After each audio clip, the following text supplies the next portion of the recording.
Hello and welcome to Westwind, an audio podcast about cancer, technology in medicine, and policy issues.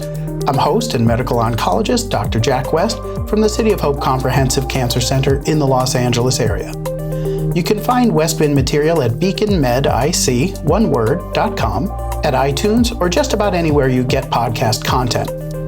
I would just ask that you show your interest and support by subscribing, commenting, sharing by telling friends and colleagues in person and on social media, and rating it however you feel is appropriate. You can also share your ideas and opinions by emailing us at westwindpodcast@gmail.com. I'm very happy to be joined today by Dr. Petros Grivas, who is an associate professor in the Department of Medicine, Division of Oncology at the University of Washington, Seattle Cancer Care Alliance in Seattle. He is a specialist in genitourinary or GU oncology, and I've known him for several years, really as one of the most outgoing folks in oncology. So it's great to be connecting with you here. It's a great pleasure to be here today, Jack, and thank you so much for the nice invitation. Okay. So, Petros, you're my first Westwind podcast guest from Greece. And I always like to start with a deeper background of where people grew up, what that was like in their childhood, and also when their interest in medicine began. So can you tell us about your early life growing up? Jack, thank you so much for this kind question. And again, thank you for having me here today. I would start by saying that, every day of our life has to do with the present, but of course has to do with the past and our experiences. In that context, my upbringing and childhood in Greece and adolescence in Greece definitely have something to do with who I am right now and how I function. I think the key take-home message is that I have had tremendous influence from my parents, both my mother and my father, as well as the school I went to and also my friends. I think all of them can co-create a landscape through which you grow up. I think Greece at the time, back in the 80s, was undergoing, I would say, a development transformation. I would say would develop in a growth fashion, which is a little bit different than what happened in Greece in the last 10 years. In that mode, my parents were investing time in me. And I think one of the take-home points that I always remember is a discussion that we always had for every single issue. And that helped me form my thought process.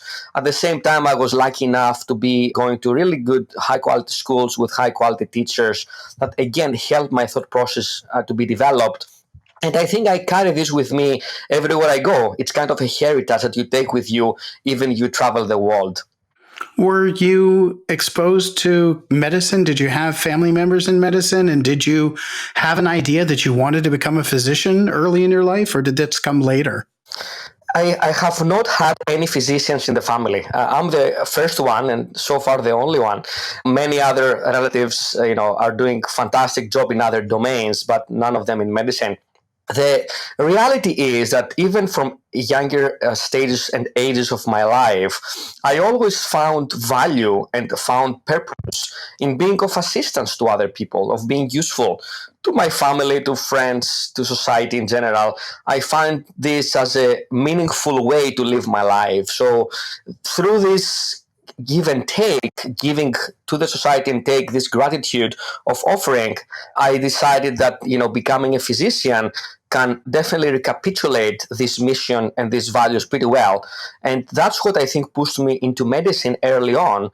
At the same time, I can admit that, physician, especially at that time, I would say in Greece, I was someone with very high value from the society. I think we definitely live a crisis about values in our modern life.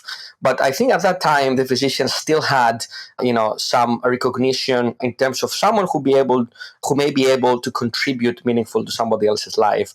All of them, I think, were relevant points. And also, the last point to make was the mystery that medicine entails. And that mystery makes you really want to become better, improve, and work harder to find answers to difficult questions.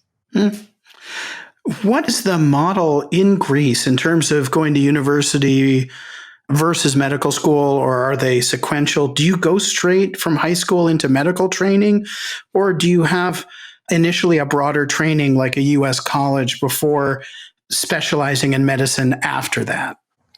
In Greece, the system is different than the United States. The concept of college is not that well spread or common.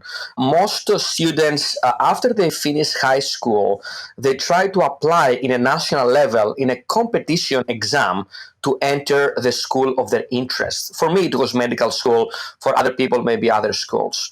So only few people decide to go to a few private colleges that exist in Greece, but the vast majority goes directly or attempts to go directly from high school to university. There is no buffer, as I call it, at least in most cases.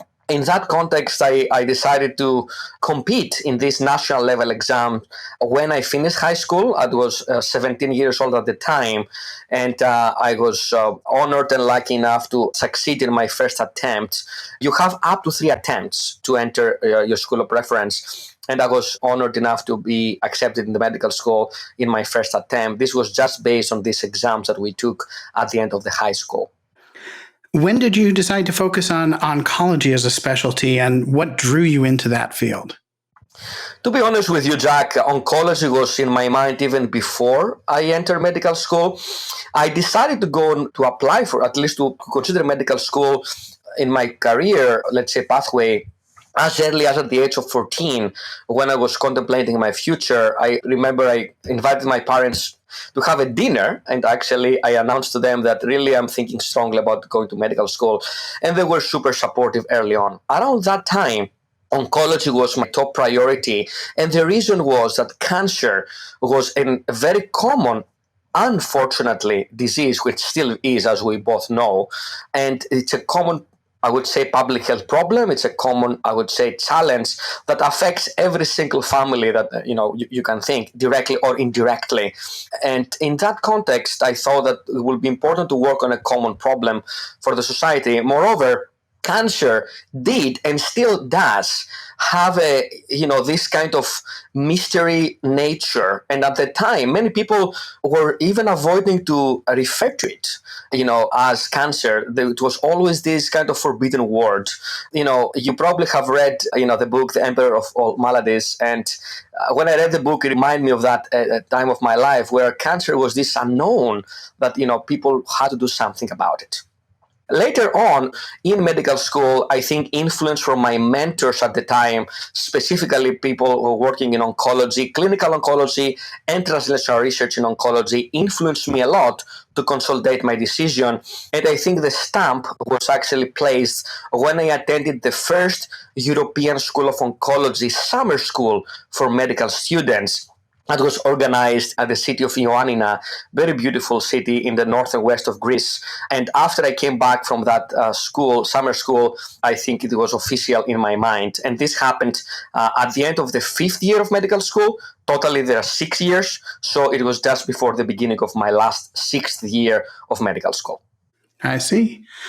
Now, you also pursued a PhD along with an MD from the University of Petros in Athens. Is that a common path for physicians, or perhaps especially oncologists in Greece? Or did this reflect a less common but deeper interest on your part in the underlying science? I would argue the latter. I think it's probably a very small proportion of people at that time, at least, who pursued a PhD in, especially after doing an MD in Greece. And this did reflect, indeed, to your point, Jack, inherent, very deep interest in the underlying biology of cancer, the science that can really be very important in understanding the disease or the diseases, because cancer is not only one disease, as both you and me know.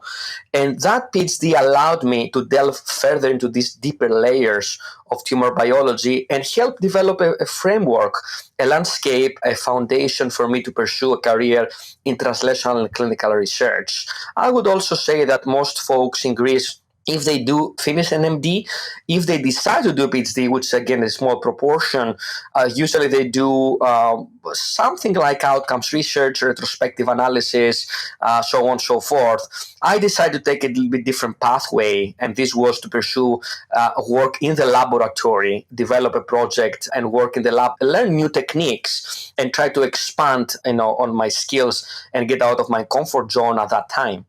Do you feel like you use those skills now in your current clinical and translational research life, or are you more enmeshed in and focused on the clinical world, writing, speaking, and how much of a lab-based presence do you have at this point? Zach, I have to admit that this experience for my PhD, as well as my quote unquote postdoc work in the laboratory that I did at the University of Michigan, were instrumental in my career. You may argue that at this point, and since 2013 or 14, I would to be precise, I decided not to be in the lab myself. I decided to pursue a career in clinical research. And this was because I had to make a decision at the time, what will be my primary focus pathway: clinical research, clinical investigation, and collaborate with colleagues in the laboratory, or having a lab myself and run a lab. A decision was to pursue the former. However, I cannot tell you how important has been my exposure in the lab, my experience in the lab, working within a context of a team in the lab, and learn the techniques, learn the methods, deliver the project, publish, submit papers and abstracts, pursue funding. All of those things were very important to help me understand better disease biology, develop clinical relevant questions. And in my daily life today, even if I'm focused on clinical research, I speak the lab language. So I participate in lab meetings, in translational science forums, workshops. I am a translational PI for many clinical trials in a local and also national level, and allows me to be able to incorporate biomarker work, translational studies in my clinical trials. And this has been a tremendous help even in my day-to-day life today, even if I'm not in the lab myself right now. Mm-hmm.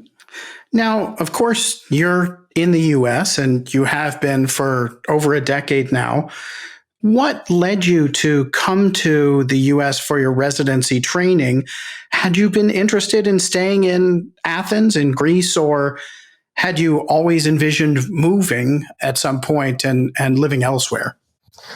I think early on, and I refer to my early days in medical school, I had the luck and honor to be interacting with really giants in the field, at least at that time in Greece, who were trained and pursued a very successful, I would argue, career in the United States. And in the late 70s, these important people came back to the University of Patra, where I went to medical school. And this is something I should have told you before. University of Patra is where I pursued my medical degree and my PhD. And this is a beautiful city called Patra, or Patras, 2 hours west from Athens. So at that medical school that was established in the late 70s, many, I would say, important figures of that time came back and helped form the faculty. So when I entered medical school in 1999, these folks were still there, and I think they were instrumental in influencing me in the career pursuit towards the United States. I was contemplating this for a long time, and I was struggling with the decision when I was in medical school, because it's a real radical change of life to leave your family, live your life, live your friends, live the society there, and move to a completely different part of the planet. However, as time went by, and as I entered the last year of medical school, the 6th year, it became clear to me that I want to pursue further stages and layers of my career. And I thought the United States was the place to be. I had influence from my mentors. I had influence from people who were in the United States at the time, and I had the chance to talk to them. And also I came over in Philadelphia in 2004 and visited for about 12 days. I was really, really honored at that time to meet physicians and scientists, researchers at that time in these 12 days of stay. And this was critical in helping me make a decision in Philadelphia. This was a really, really important person in my life who invited me there for those 12 days. And after I came back, I think decision was made. So I did not have the chance to look in other places in Europe at that time. I know there are many great centers in Europe. I just didn't have the chance to look at those more carefully. Were your family very supportive of this, or was this a very difficult transition for them? I have to admit, Jack, I'm an only child and I have no siblings, but my parents have been of tremendous support early on in every stage of my life. I cannot thank them enough for what they have done for me, allowing me to be autonomous from early stages of my life and supporting my decisions. So at every single moment, I felt supported by them. And if you think about it, it's not easy for parents, to have an only child who decides to leave his country and live to a different place so far away. However, there was no time at all that they had any hesitation to support me. So I felt very supported overall. That's great. So you left Greece and you went to Hahnemann Hospital in Philadelphia. And at that time, what were your early impressions of the U.S.? And I know you'd been there for 12 days, but I don't think that really gives you a taste of what it's like to actually live somewhere. Did you have a lot of culture shock, or did you have a good sense of what to expect just based on seeing all the media versions of life in the U.S.? It was definitely a cultural change. Even those 12 days that I told you that happened in my, I would say, middle of the fifth year of medical school. And this was a positive impression. I was able to interact with multiple people, both in the medical and not in the medical world. So it was a lot of, I would say, good mix of interactions. I was able to go to, the symphonic orchestra, the opera, the theater, restaurants. And, overall, I had like a cultural experience. Of course, it was short. This was only for 12 days. But it was, I would say, a sample that was representative of what I encountered when I actually moved to the United States later on for good. I would say overall, coming all the way from Greece to the United States is indeed a cultural shock. However, I have to say that I felt personally, other people can comment on it, that I went through that transition very quickly. I had no other choice. I had to immediately start working in the residency in June 2007. And there was no time to ponder a lot. You had to get into this ocean and swim hard and fast to get to the other coast. So I think in life, sometimes you have inherent strengths that you may not realize, and you have to put them to work when you need. And for me, this transition was definitely a big change, but was one of the most important and positive things I ever made in my life. Philadelphia was a great city. Did you feel welcomed by colleagues, other residents, or other members of your medical team, patients, just people you encountered during your daily life? I did. I felt very welcome. All the time, I had a very positive feedback, and I felt that I fit right in. This was in all the layers, from the leadership of the hospital to the program director and coordinator, my peers, my colleagues, even medical students. I had wonderful interactions at the time. And I told you briefly before, Philadelphia was a great city, and it is a great city. I was working in Hahnemanns Hospital that was downtown Philadelphia. Very, I would say, interesting demographics, and you see a lot of different pathology there, so you have great clinical training. I also, I would say, felt that I was welcome to develop my skills and grow, and that was also very important, and also to my part, contribute to the missions of the whole team. Excellent. What did you think of cheesesteaks compared to hero sandwiches you grew up with? Was this some sacrilegious bastardization, or did you appreciate that as its own culture? I love this question. I have to say that Philly's cheesesteaks are very tasty, and I cannot disagree that became a new cultural thing. So I did taste them and I did try them. I remember a few places that we were going after a long day in residency to have Philly's cheesesteak. I also remember that exactly outside the hospital, Hahnemanns Hospital, Jack, there was this street food place that had Greek food. And I went there for the first time, and I see, this is called gyro, which is, what people call, gyro, right? And gyro. Mm-hmm. And I talked to the patrons there, and they were Greek people. And I said, what a coincidence. I exit the door of the hospital, and I find a Greek street food car here. And I was going to these people for almost 3 years. Often, I would say, once a week or twice a week or so. Yeah, that must be nice. You can learn a lot from the street food, that's for sure. And the good thing is there was no accident, there was no food poisoning at all. The quality of the food was good. Excellent. Now, we also know that Hahnemann closed its doors rather suddenly last year and left a lot of docs without jobs. What are your thoughts on the legacy of Hahnemann now? This was a very sad story, and many of us who did training at Hahnemann Hospital really felt the pain. I have to admit, I spent 3 years of my life at Hahnemann. I learned so much about internal medicine. I learned so much about oncology. I learned so much about being in a team. I learned so much about being part of a hospital that has a history and a legacy. I think overall, Hahnemann has trained generations and generations of physicians, had been serving a very, I would say, important part of the population of downtown Philadelphia. Even patients from lower socioeconomic status, a very poor health literacy, a very difficult to treat patients, right? And this served a mission for the society. So financially and economically, it was not doing well. It was not doing well for a long time. Drexel University was affiliated with Hahnemann University Hospital, and there were active discussions at the time about this affiliation. And Drexel stayed on until the end, if I remember correctly. But I think the academic mission was being served, the patient care was being served again in a hard population to treat, important, and also the teaching part and the research part. I would say it was not as robust as in other places, but there were efforts being made by a lot of faculty there, and many of those efforts were successful. So overall, I feel honored to have been part of that legacy, even if it was only for 3 years.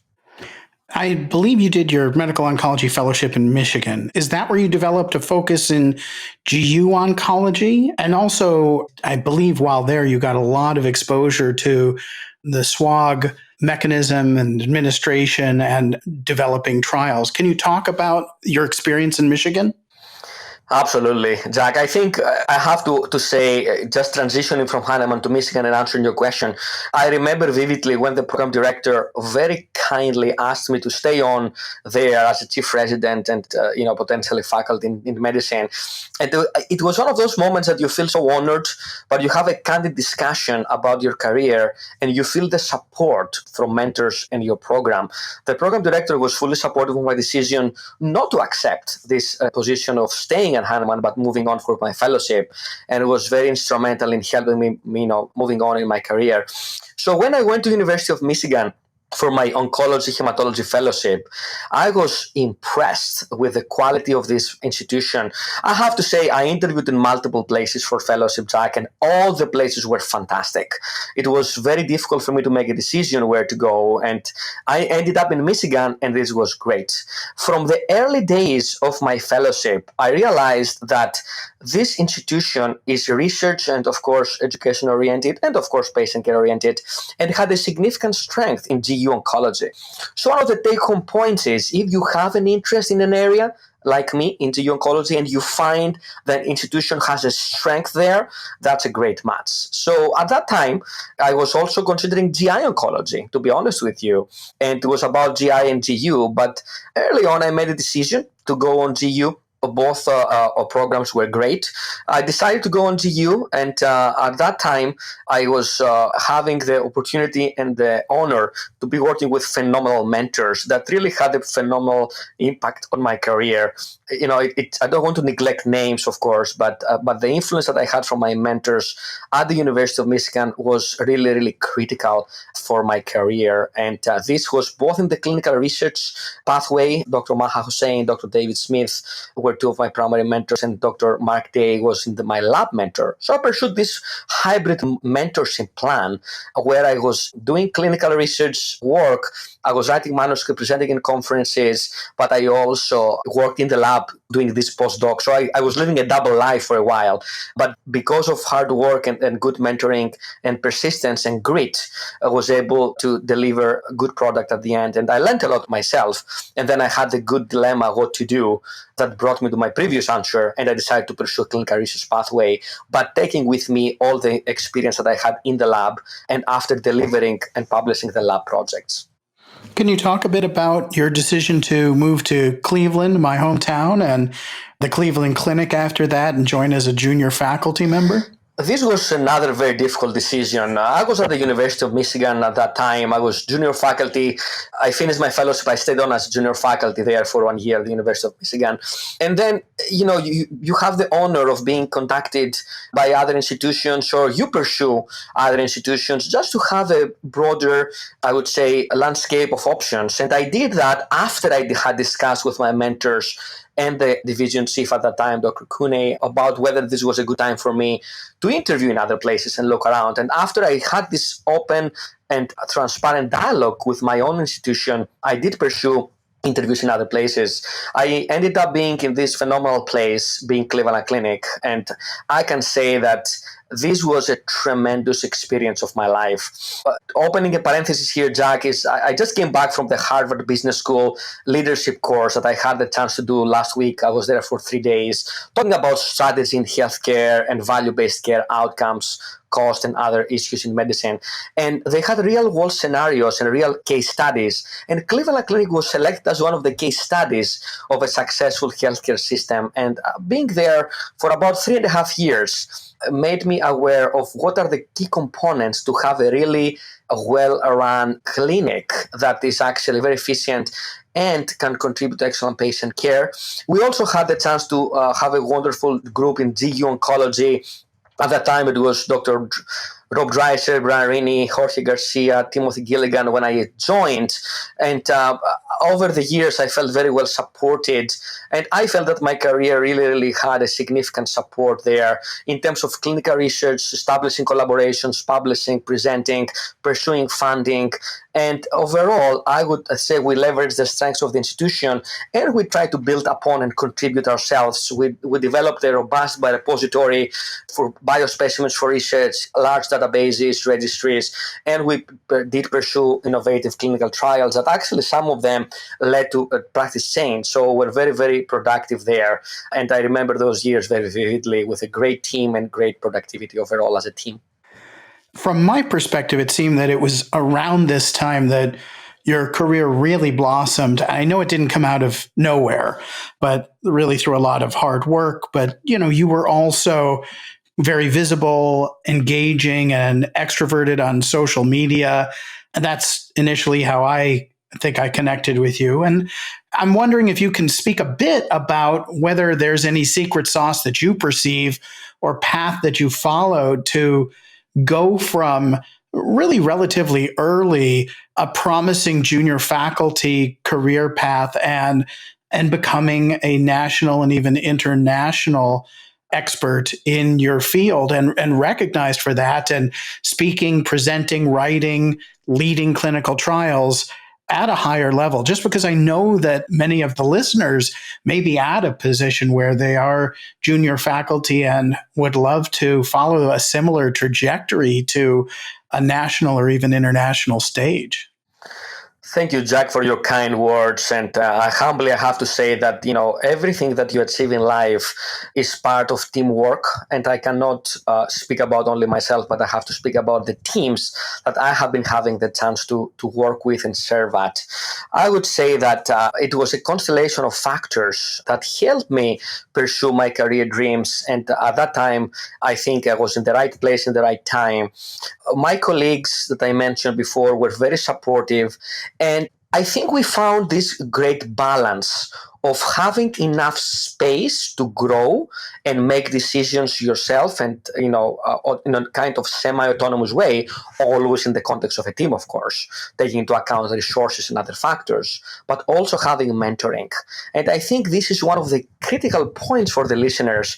It's not an easy task to find this golden balance between mentoring and space. And at that time at Cleveland Clinic, it was this combination. I remember vividly when I was there, Dr. Dreiser, who was one of the mentors I have had all these times, had to decide to pursue a different pathway at the time, go to a different institution. And I remember talking to him, and he was telling me that Petros, you're going to do very well. We're here for you, but you're going to pursue this and you're going to succeed. This confidence in me was very important, and this was also from my other colleagues. And having the space to grow helped. Of course, nothing can substitute for hard work. Hard work is the most important thing. Being persistent, having grit, as very illustratively is discussed in a beautiful book called Grit, Grit, by Angela Duckworth, which I recommend the listeners to read. It's important, and there are no easy paths, right? Nothing is given to you for free. You have to earn it, right? And you have to earn it by hard work. And when hard work is being done and people recognize it, which happened to me, that's very helpful. I think mentorship was key. Setting clear goals and milestones was key. Having great teams, building trust with your team, of course, following the rules and being a good citizen. Being transparent is very important. Set boundaries, but at the same time, work closely. At the same time, social media is indeed something that I developed around that time. And I have to be honest, it was some peer pressure from some of my colleagues in Cleveland Clinic, which I go back and I thank them for that, because social media indeed helped a lot in very broader visibility. Or otherwise, I think the last few points to answer your question is going to meetings, showing up, being on time, delivering the product on time and with good quality. People recognize when you do the job and you do it timely, you do it well. Being in the meeting, showing up there, being in committees helps. You have to protect your time, so you have to be careful how you allocate your time. But go to cooperative group meetings. ECOG Akron was important for me. SWOG was important for me early on. You mentioned when I was at the University of Michigan, I started with SWOG, and I did a 1-year rotation as a fellow with Dr. Ann Sott at the time in SWOG. Tremendous experience. I learned so much at SWOG. And I was thankful for that. Then I moved to ECOG Akron.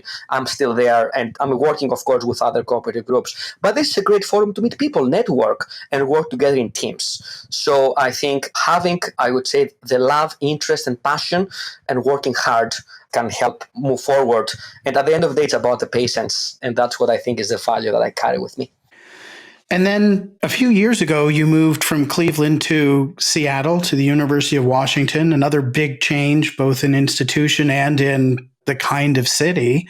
And I'm wondering if you can talk again about what led to that decision, because I think another challenge that we routinely face is whether to stay where we are, especially when there are opportunities to continue to succeed, or to move somewhere else. It's a real challenge to uproot and go somewhere different and question whether some new opportunity elsewhere is better than what you're doing at the time. So I imagine that it was another challenging decision for you then.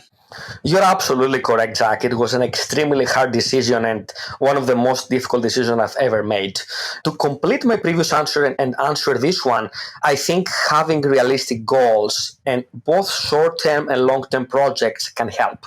For me, it was important to have some short-term deliverables and long-term deliverables, as well as being part of other opportunities like workshops, like the AACR molecular biology workshop I did during my fellowship and the clinical research workshop that I did later on. And also, just to complement my previous answer, interactions with big societies like ASCO, ESMO, and others can be very instrumental. In that context, you meet people. Bladder Cancer Advocacy Network was another forum for me, International Bladder Cancer Network, IBCG, and others. In that context, you meet people who recognize your work and you develop academic and professional relationships that can be very important for life. So networking is a key message for the listeners. You never know how networking can result in other deliverables and collaborations, publications, funding, career development, citizenship, so forth.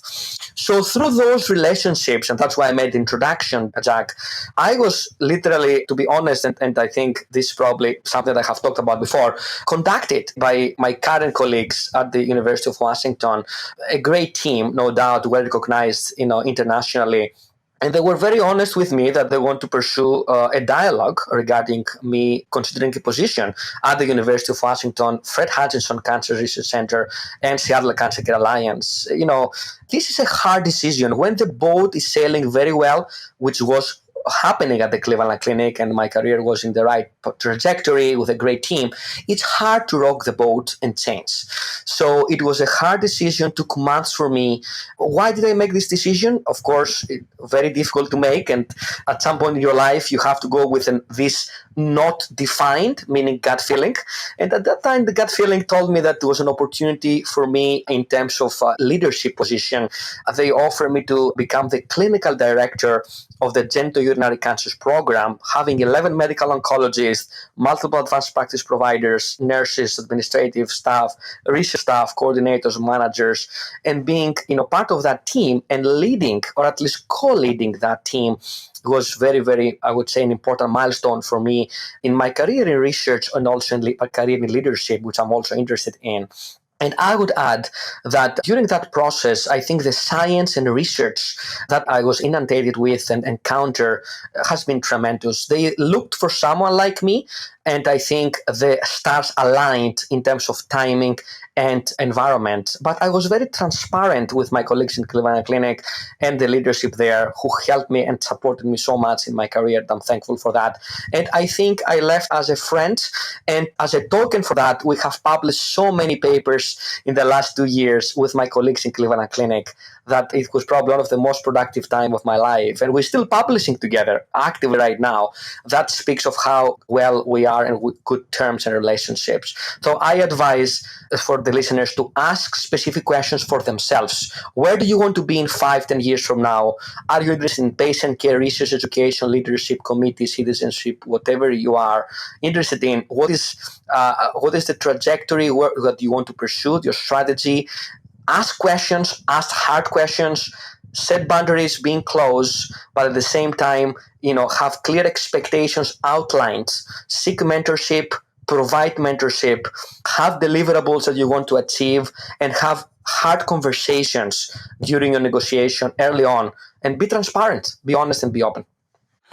Let's turn to the field of GU oncology, and I'm looking at it from the perspective of being primarily a thoracic oncologist in my career and a secondary interest in GU oncology. I've done a lot of prostate cancer when I was in Seattle and some other GU oncology, but lung cancer over the last 10 to 15 years has really exploded in complexity and in some ways has been a poster child for molecular oncology and marker-driven treatments. But I also feel that while GU oncology has kind of come into this a little later, it's only been a half step behind. And really, in the last decade or so, while you've been involved in it, it has become far more complex and rich and molecular. And I'm interested in your thoughts on how the field has changed and what you foresee in the coming few years. Jack, this is a great question. And I think to your point, to a degree, lung cancer being a more common healthcare problem and a more common cancer in terms of incidence and mortality has paved the way for many things we're doing in GU oncology, in genitourinary cancers. And just not to compliment you, but you have been a significant part of what is happening in thoracic oncology. So congratulations in that regard. In the field of genitourinary cancers, I think we have experienced a real evolution and kind of revolution in the last 5 to 10 years. And I think this has to do with different pillars of success. If I can focus my answer for illustrative purposes in my kind of academic focus, which is urothelial cancer, bladder cancer, I think a few things happened. Number one, we had much better understanding of the biology of the cancer, the bladder cancer biology, as shown in the TCGA, the Cancer Genome Atlas Project manuscripts in 2014 and 2017, as well as other data sets that came from academic institutions, commercial vendors, so on and so forth. So we had more targets and biomarkers to work with. So you kind of shed light, right, into the underlying tumor immunology and biology. The second thing that changed was visibility and funding. And I have to highlight the efforts by Beacon, the Bladder Cancer Advocacy Network, IBCN, International Bladder Cancer Network, IBCG, International Bladder Cancer Group, and other organizations that are in the United States and elsewhere, all of them had helped tremendously, along with many of us, in generating visibility, recognition of how common and how important bladder cancer is, and upper tract urothelial cancer is, in terms of trying to generate funding. And this funding can come from different sources. So having funding, and also from academic sources, NIH, DOD, and other Beacon and other sources. Also, I think pharmaceutical companies and industry became interested. And that's a key point, because the reality is we really do great work in our academic institutions, but the vast majority of the drugs that are being approved come from the industry. So you have to be, of course, transparent in every step on the way. But I think through collaborations with industry, you can actually help to the development and FDA approval eventually of new compounds. And I think that interaction happened in the field of bladder cancer. And if you think about it, Jack, in 2016, 2017, 5 immune checkpoint inhibitors got approved by the FDA after a stagnancy of almost 2 decades. And this was just the beginning. And over the last, I would say, 9 months, we have had 3 more approvals by the FDA for bladder cancer, and this is tremendous. And these approvals mostly affect metastatic urothelial cancer, 7 out of 8. However, we recently had 1 approval in non-muscle invasive bladder cancer for BCG unresponsive carcinoma in situ. And all of those developments are important for the society, for the patients. And I think the FDA has done a great job, I think, analyzing the data and supporting drug development across tumor types. That's important to note as well. So I think it was a perfect timing, the stars aligned. And I'm sure that this is just the beginning or the middle of the way.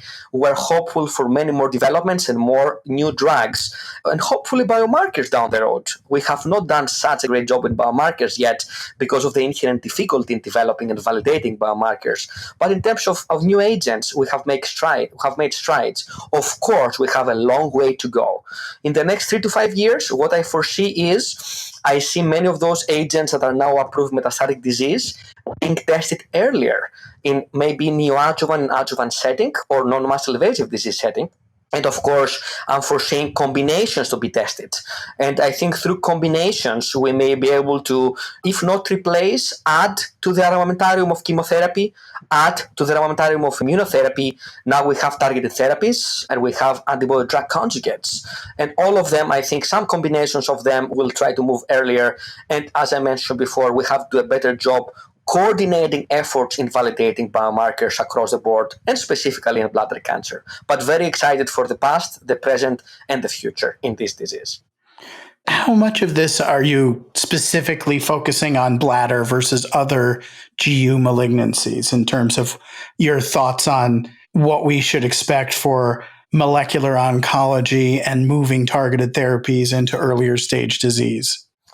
I think the tumor biology is different among the different tumor types in GU oncology. And I think right now we do have an FDA approved with accelerated approval agent targeted therapy in metastatic urothelial cancer after progression of platinum-based chemotherapy in tumors that exhibit activating mutation or fusion in FGF receptor 2 or FGF receptor 3 gene. There is an FDA-approved agent, which I think is important to know as a prototype in this disease. And there are many other targeted therapies that are being tested in clinical trials. So I think because of tumor biology, bladder cancer is leading the field in terms of targeted therapies, but kidney cancer, I think, has also track record with anti-angiogenic agents that actually approved, with VEGF pathway being very relevant in kidney cancer.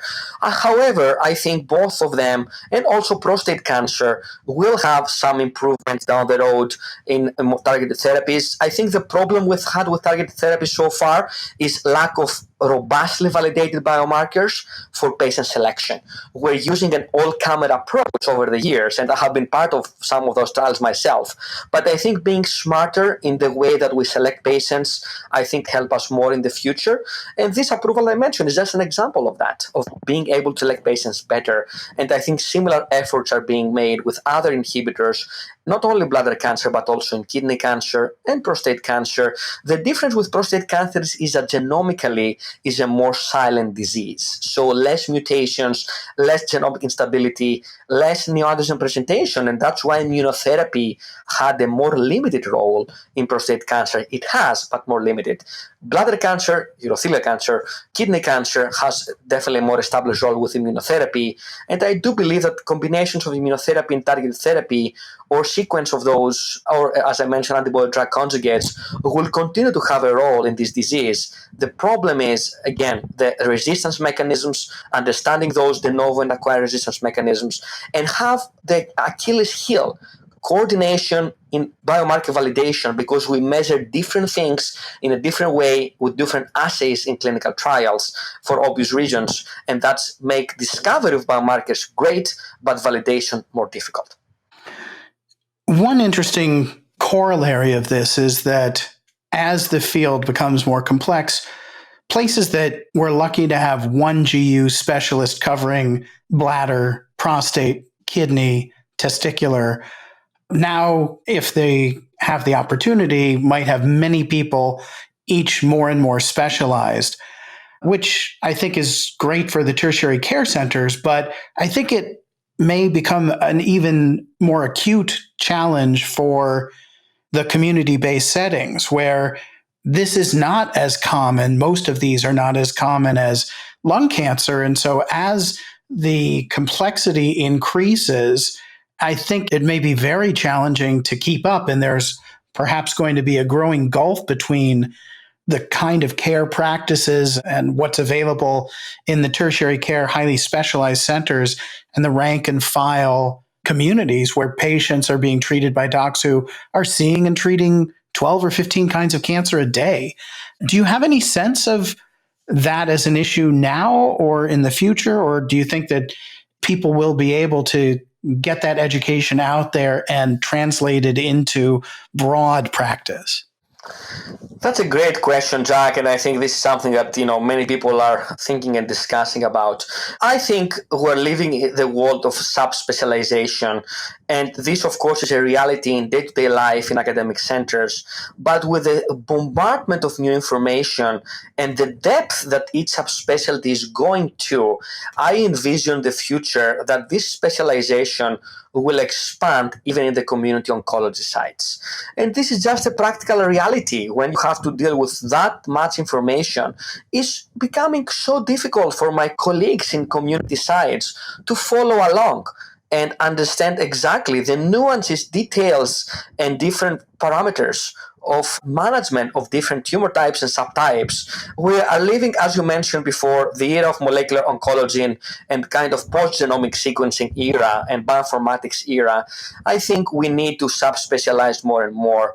So I envision community sites to have subspecialization. I think it's already happening in many of them.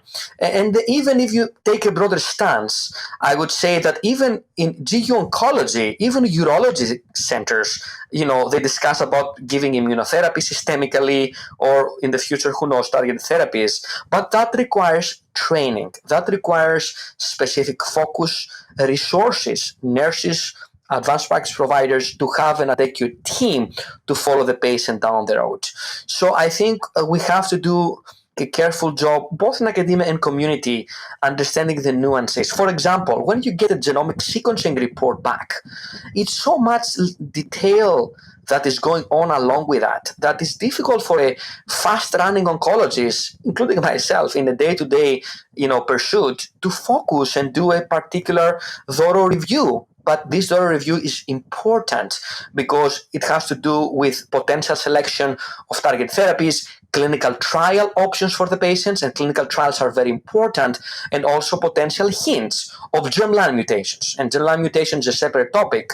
Somatic mutation testing is not enough to compensate. Germline has to happen separately, but sometimes you may see hints that can inform to do germline testing separately through review of somatic mutation testing report. So I think we have to probably specialize more and more, in a nutshell, both in academia and community, and do a better job educating each other and collaborating with each other through forums like this.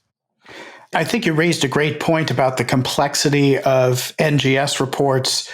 and acknowledging that not only for a general oncologist seeing many types of cancer is this complex, it is extremely complex for the rest of us too, even those of us who have the luxury to eat, sleep, live, and breathe one kind of cancer. Just keeping up and the extreme level of complexity, often more than 10 mutations, and not being sure of which are clinically relevant, which ones are not.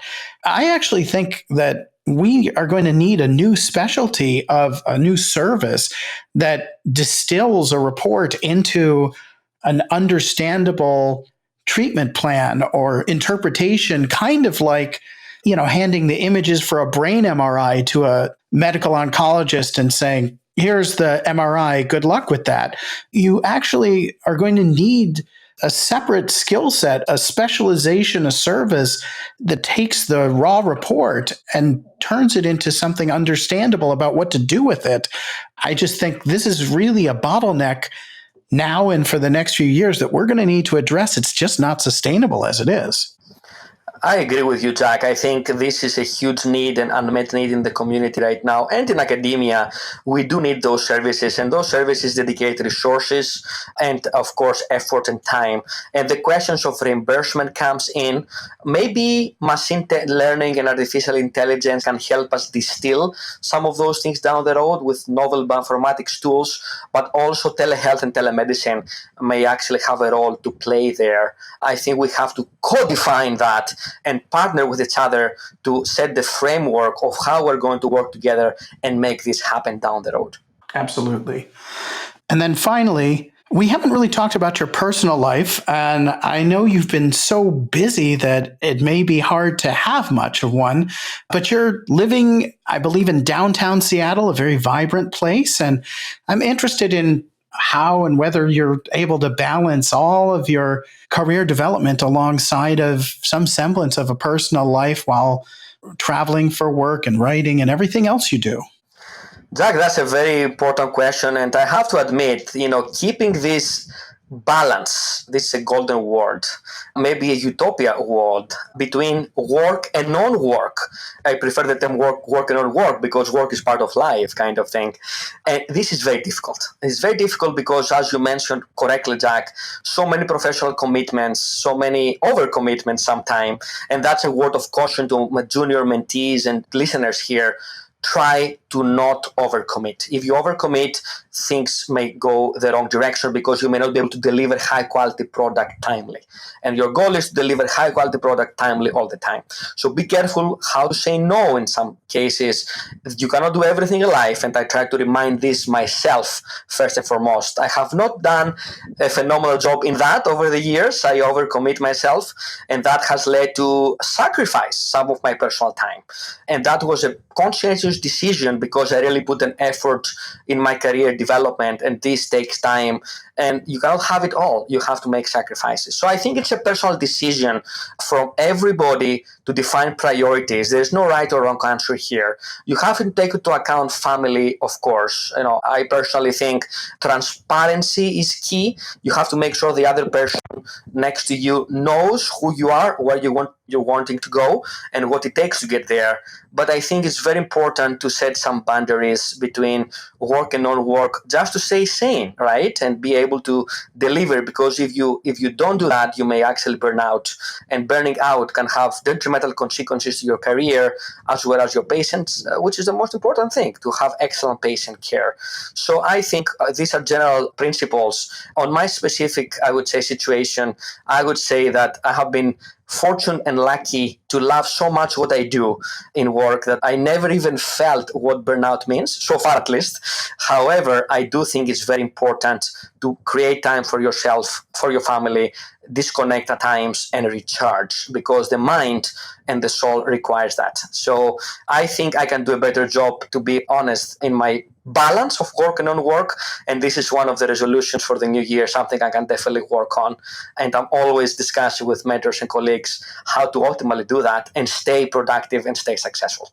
Well, I think that's just an honest, fair answer to the reality of, that when you are achieving so much, you can't have it all, you can't do it all, and you are making priorities-based decisions, and it's difficult to know what to say no to, but over time, you are making those decisions, whether you explicitly dedicate time and thought to that or not. So I think you're very wise to remind yourself, all of us, to really try to dedicate some thought to what you want to achieve in the coming years and shape your life plans accordingly, including deciding what to say no to and what to pursue further. So with that, I'll just say thank you so much for your time. And it's great talking to you. I look forward to seeing you live at some upcoming meeting, but I really appreciate your thoughtful comments today. Thank you so much, Zach, for having me here. Just the last comment is what you just verbalized. It's very important to define goals, communicate with your people in your life, with your family, and spend time and effort with them, because everything takes effort in both work and non-work settings. I would like to thank you so much for having me, and I look forward to seeing you very soon and having more nice, great conversations like today. Thanks for listening. The West Wind Podcast is a Beacon Medical Interchange production with sound engineering and distribution by Mark Lindsay of Talking Speaker. We hope you'll be motivated to subscribe, whether at BeaconMedIC.com, through iTunes, or through another podcast service. Please also rate it, and I hope you'll be inclined to tell friends and colleagues in real life and on social media. We're always happy to get your suggestions and other input at westwindpodcast@gmail.com. Talk to you again soon.